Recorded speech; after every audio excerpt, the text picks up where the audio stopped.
So Lindsay is not scared, are you? You know, I'm not that fond of needles, but after talking to Dr. Banerji, I found out that they also treat it, they also do acupuncture without needles. So we're going to try both approaches this morning, kind of see exactly what acupuncture is all about. And of course, I'm going to give it a try both ways. And I am here with Dr.Aroop Banerji. How are you doing this morning? Good, how are you? Great. Okay, so you're going to be hosting a seminar that's completely free, 11 o'clock this morning over at American Countryside Farmers Market, kind of talking about what acupuncture is, right? Right, what is acupuncture, how does acupuncture work, and what conditions can acupuncture help with?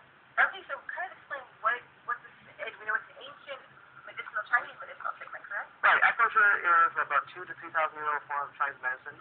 It's based on the idea that there's energy flowing through the body. The energy is called qi, and the idea is that the energy is flowing through the body very smoothly, you have good health.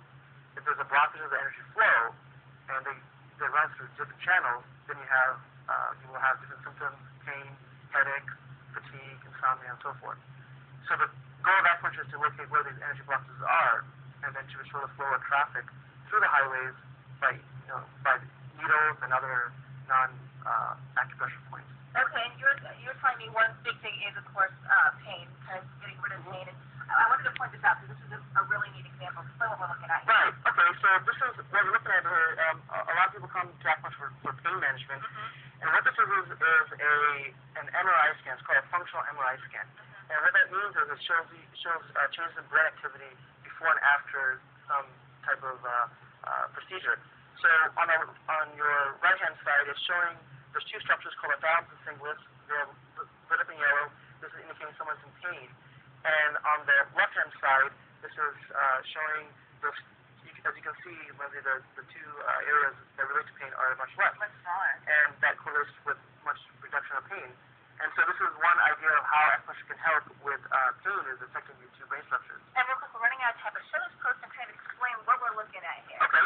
So basically, this is a picture just showing typical what is highway channels or acupuncture meridians.